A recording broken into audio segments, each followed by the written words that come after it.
옛날 옛적 한국의 어느 작은 마을에 달렌이라는 소녀가 살고 있었다. 그 마을은 항상 고요하고 평화로웠지만 사람들 사이에는 알 수 없는 불안감이 항상 감돌고 있었다. 그 중에서도 가장 오래된 지혜를 가진 이장님은 사람들이 서로에 대한 믿음을 잃을까 걱정이 되었다. 어느 날 밤 달렌이는 꿈을 꾸었다. 그녀는 푸른 달빛 아래에서 꽃과 나무가 함께 어우러진 아름다운 정원에 있었다. 그곳에서 신비한 목소리가 들려왔다. 달렌이야, 너의 춤으로 사람들에게 평화를 가져다 주렴. 눈을 떠보니 그녀는 과연 이 꿈이 무엇을 의미하는지 혼란스러웠다. 하지만 꿈이 사라지기 전 그녀는 마음속 깊은 곳에서 어떤 끌림을 느꼈고 그 끌림을 따라 무엇인가를 해야만 할 것 같았다. 그리하여 그녀는 자신이 가진 작은 능력, 바로 춤을 통해 마을 사람들에게 평화와 조화의 메시지를 전달하기로 결심했다. 달렌이는 매일 아침 해가 떠오르기 전 마을의 중심에 있는 오래된 느티나무 앞에서 춤을 추기 시작했다.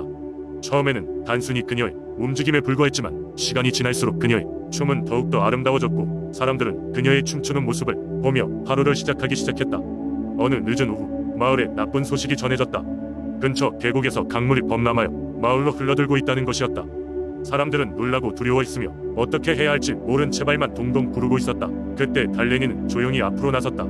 그녀는 두려움에 떨고 있는 사람들 앞에서 천천히 춤을 추기 시작했다.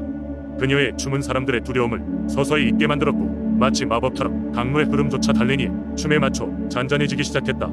이 광경을 본 마을 사람들은 다시 하나로 뭉쳐 불어난 물을 막아내기 위해 힘을 합쳤다. 그 일이 있은 후 사람들은 달렌이의 춤을 평화의 춤이라 부르며 마을의 전통으로 삼게 되었다. 비록 그녀의 춤이 모든 문제를 해결해주지는 않지만 그것은 사람들에게 서로를 믿고 함께 나아가는 힘을 깨닫게 해줬다. 달렌이의 전설적인 춤은 이제 마을의 중요한 행사마다 이어져 내려오고 있으며 그 춤을 출 때마다 사람들은 그녀가 전해준 평화와 조화의 메시지를 다시 한번 되새기곤 한다. 두 번째 이야기. 옛날 옛적 강원도 속초에는 바다와 산이 아름답게 어우러진 곳에 작은 어촌 마을이 있었습니다. 이 마을 사람들은 주로 바다에서 물고기를 잡으며 생계를 이어가곤 했습니다. 이러한 어촌 마을 사람들에게 바다는 생명과도 같은 존재였으며 그만큼 바다의 풍랑과 자연재해는 사람들에게 큰 두려움의 대상이기도 했습니다. 어느 날 마을에는 갑작스러운 폭풍이 몰아치면서 많은 어선들이 침몰하고 사람들은 목숨을 잃는 큰 재난이 발생했습니다. 마을 사람들은 슬픔과 절망에 잠겼고 모두가 무사한 바다로의 항해를 바라는 간절한 마음으로 절망 속에서 새로운 희망을 찾고자 했습니다. 그때 마을에 한 장로가 오래된 전설을 떠올렸습니다. 바로 권형수라는 바다수호신의 전설이었습니다. 전설에 따르면 권형수는 이 마을의 바다를 지키기 위해 존재하는 신으로 마음이 깨끗하고 진실한 자들이 간절히 기원하면 나타나 바다 위협으로부터 보호해준다고 전해졌습니다. 장로는 마을 사람들에게 이 전설을 되살리자고 제안했습니다. 회의를 거듭한 끝에 마을 사람들은 권형수에게 바치는 제사를 준비하기로 했습니다. 그들은 바다를 바라볼 수 있는 언덕 위에 제단을 만들고 제물로는 마을에서 가장 귀중한 물고기와 새로 잡은 신선한 과일들을 준비했습니다. 또 자신들의 간절한 마음을 담아 정성껏 쓴 기원문을 제단 위에 올려놓았습니다. 그날 밤 마을의 모든 사람들이 제단 주위에 모여 촛불을 켜고 정성껏 기도를 올렸습니다. 사람들은 바람이 멈추고 파도가 잔잔해지기를 기도하며 눈물로 간절한 소원을 빌었습니다. 그리고 그날 밤 꿈속에서 마을 장로는 빛나는 모습을 한 권형수를 만날 수 있었습니다. 권형수는 장로에게 다가와 이렇게 말했습니다. 너희의 진실한 마음을 보았다. 이제 바다는 평화로워질 것이다. 하지만 너희도 바다를 아끼고 사랑하는 마음을 잊지 마라. 그 마음이 사라지면 다시 시련이 찾아오리라. 꿈에서 깨어난 장로는 이 꿈을 마을 사람들과 나눴고 마을 사람들은 무사고로 항해할 수 있게 되었습니다. 이후로도 마을 사람들은 권형수를 매년 기리며 바다의 평화와 안전을 기원하는 제사를 이어갔습니다.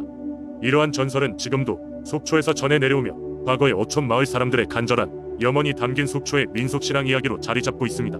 세 번째 이야기. 옛날 옛적 충청남도 서산의 한적한 해안가 마을에는 바람의 신 산바람이가 살고 있었다고 전해진다. 이 마을은 바람이 끊이지 않는 곳으로 마을 주민들은 바람을 친구 삼아 하루하루를 살아갔다. 이 마을의 주요 생업은 소금 생산이었다. 마을 사람들은 아침부터 저녁까지 바람을 등에 업고 소금밭에서 땀을 흘렸다. 바람의 신 산바람이는 마을 사람들의 근면함을 보고 깊은 감명을 받았다. 그래서 그는 그들의 노고를 위로하고자 자신이 가진 힘을 조금이라도 나누기로 했다. 산바람이는 매일 밤이 되면 소금밭에 내려와 바람을 부드럽고도 세책 불어주었다. 덕분에 소금 결정체는 더 빨리 더 고르게 자랄 수 있었다. 이렇게 산바람이와 마을 사람들은 오랜 시간을 함께하며 서로에게 없어서는 안 될 존재가 되어갔다. 그러던 어느 해 서산 마을에 이상한 전염병이 돌기 시작했다. 많은 주민들이 병에 걸려 아프거나 생을 마감하기 시작했고 생명력이 강했던 소금밭도 병에 걸려 메말라갔다. 마을 사람들은 슬픔에 잠겨 어찌할 바를 몰라 했다. 그때 산바람인 그들의 상황을 깊이 헤아리고 전염병의 원인이 악령에 있음을 알게 되었다. 산바람이는 악령을 쫓아내기 위해 무슨 일이든 할 각오를 다졌다. 그래서 그는 자신의 모든 힘을 쏟아내어 바람을 불어 악령과 맞섰다. 밤낮 부비치는 바람 속에서 치열한 싸움이 벌어졌고 매일매일 더 강한 바람과 폭풍이 몰아쳤다. 싸움이 계속되자 마을 사람들은 각종 재물을 마련해 산바라미를 도왔다. 그들은 산바라미가 승리하기 전까지 매일 제사를 지내며 정성을 다해 기도했다. 결국 긴 싸움 끝에 산바라미는 악령을 물리쳤고 서산 마을에도 평화가 찾아왔다. 전염병이 사라지고 소금밭에는 희망의 싹이 다시 돋아났다. 마을 사람들은 바람의 신 산바라미에게 깊은 감사를 느꼈고 그의 업적은 대대손손 전해져 내려오게 되었다. 지금도 서산 마을 사람들은 산바라미를 위해 매년 제사를 지낸다. 이 전설은 서산 사람들에게 바람의 중요성과 공동체의 결속력을 일깨워주며 그들의 삶에 깊은 교훈을 남겨둔다. 바람과 함께 살아가는 서산의 주민들은 모두 이 전설을 마음속에 품고 있다. 그리하여 서산의 바람은 단순한 자연현상이 아닌 그들의 삶과 믿음을 지켜주는 보호자의 역할을 하고 있는 것이다. 네 번째 이야기. 옛날 옛적 경상남도 밀양의 어느 작은 마을에는 전설같은 민속신앙이 전해져 내려왔다. 이 마을에 전해 내려오는 이야기 중에는 사람들이 서로 전해 듣기만 해도 흥분과 경외심을 품게 만드는 한 이야기가 있었다. 마을 사람들은 이 이야기를 매년 음력 7월 보름 전야에 모여 이야기하곤 했다. 이 시기는 보통 영혼과 접촉이 있을 수 있는 시기로 여겨졌으며 이날 밤이 되면 바람소리가 유난히 크고 밤하늘의 별들이 더욱 빛나며 마을 주변의 나무들이 춤추듯 흔들리곤 했다. 옛적 이 마을에는 조심스러이 살아가던 한 젊은 농부가 있었다. 그는 이름을 천수라고 불렀고 그 누구보다도 가족을 사랑하는 성실한 사람이었다. 어느 날 천수는 오랜 가뭄으로 인해 논밭이 황폐해지고 가족들이 먹을 것조차 구하기 힘든 상황에 이르게 되었다. 그날도 천수는 들판에 나가 고민하며 하늘을 바라보고 있었다.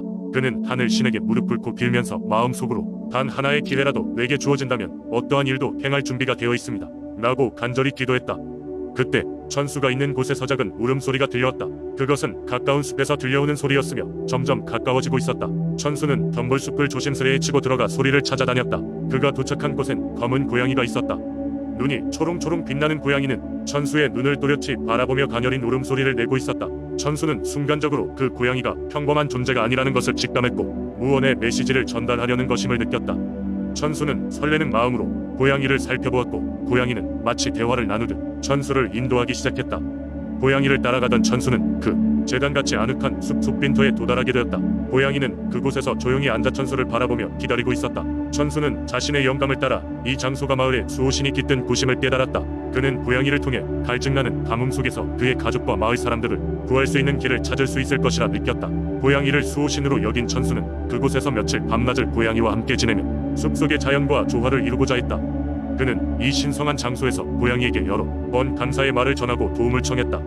신비하게도 어느 날 밤 비가 온 듯이 하늘이 열리고 천둥이 울리기 시작했다. 천수는 숲속에서 눈을 감고 조용히 그 순간을 기다렸다. 다음 날 아침 천수는 마을로 돌아가 비가 내렸다는 사실을 전했다. 마을 사람들은 오랜 가뭄을 뚫고 내린 비 소식에 기뻐했으며 천수의 이야기를 들으며 마을의 전례 이야기에 또 하나의 전설을 더했다. 그 후 마을 사람들은 매년 고양이 수호신에게 감사의 제물을 바치는 전통 의식을 열었으며 천수가 발견한 그 장소를 성스러운 곳으로 여겼다. 그 이후로도 밀양에서는 수호신에 관한 이야기가 전해져 내려왔으며 고양이가 마을을 살린 신령스러운 존재로 증언되었다. 세월이 흘러도 이 이야기와 전설은 오랜 세월의 먼지를 덮여 전해 내려오고 밀양 사람들의 가슴속에 살아 숨쉬고 있다. 다섯 번째 이야기. 옛날 옛적 경상남도 양산의 깊은 산속에는 신비로운 산신령이 살고 있었다고 전해진다. 이 산신령의 존재는 이 지역 이주민들에게 전설처럼 내려오며 그들의 삶에 깊은 영향을 미쳤다. 이야기는 오래전 조선시대까지 거슬러 올라간다. 그 당시 양산은 지금처럼 발전하지 않았고 대부분의 주민들은 농사와 채집으로 생계를 이어갔다. 이 지역에 사는 그들에게 있어선 생활의 터전이자 신성한 공간이었다. 이곳에는 누구도 범접할 수 없는 신비로운 기운이 감돌았고 마을 사람들은 산속에 깃든 산신령을 신앙의 대상으로 삼았다.